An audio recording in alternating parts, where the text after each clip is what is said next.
বাজারের সর্বস্তরের জনগণ, আসসালামু আলাইকুম ওয়া রাহমাতুল্লাহ।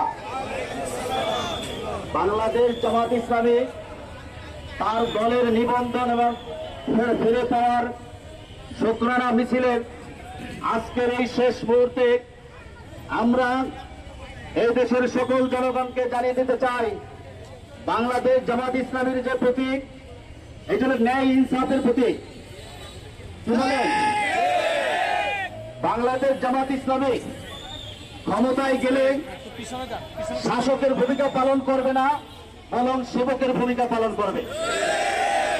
বাংলাদেশ জামাত ইসলামীকে যারা এখনো বিভিন্ন তকমা লাগাইতে চাচ্ছেন, আমরা তাদেরকে বলে দিচ্ছি, এটার উদাহরণ হলো এরকম, আপনারা জানেন চোর যখন চুরি করে, চোরে চিন্তা করে যে বাড়িওয়ালা যাতে সজাগ না থাকে, তেমনি ভাবে বিড়াল যখন কোনো খাবারের ঢাকনা খোলা থাকে এটাই চায়।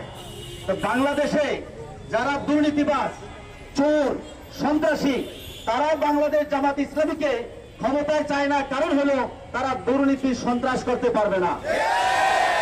এই জন্য বাংলাদেশে জামাত ইসলামী একটি পরীক্ষিত দল, যারা কোনো সন্ত্রাস, চাঁদাবাজ এবং দখলদারিত্বের সাথে জড়িত নাই। বিগত দিনে আমরা যখন আমাদের 2 জন মন্ত্রী ছিলেন, 3টি মন্ত্রণালয় চালাইছেন, সেখানে কোনো দুর্নীতি ছিল না, এইটা প্রমাণিত।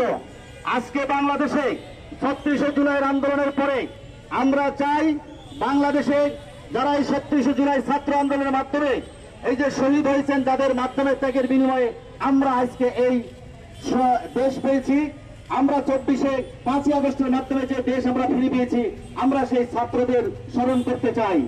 এই 36শে জুলাইয়ের আন্দোলনে আমরা এই সংস্কারের একটি রূপরেখা দেখতে চাই সামনে, এবং এরপরই নির্বাচন চাই।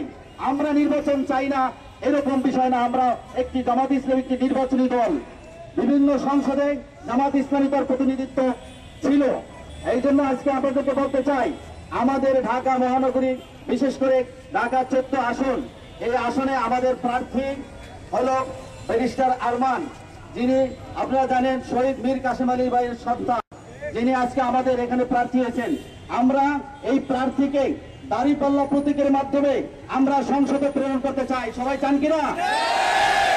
আজকে এই ন্যায় ইনসাফের প্রতীকের মাধ্যমে আমরা সেই আইনসভায় আমাদের ব্যারিস্টার আরমান ভাইকে পেতে চাই। এই জন্য সকল এই এলাকার, বিশেষ করে 7 নগরের জনগণকে ন্যায় ইনসাফের প্রতীক দাঁড়িপাল্লায় ভোটের আহ্বান জানিয়ে এবং সমর্থন জানিয়ে আজকে আমাদের পথসভা এখানে শেষ করছি। আসসালামু আলাইকুম ওয়া রাহমাতুল্লাহি ওয়া বারাকাতুহু।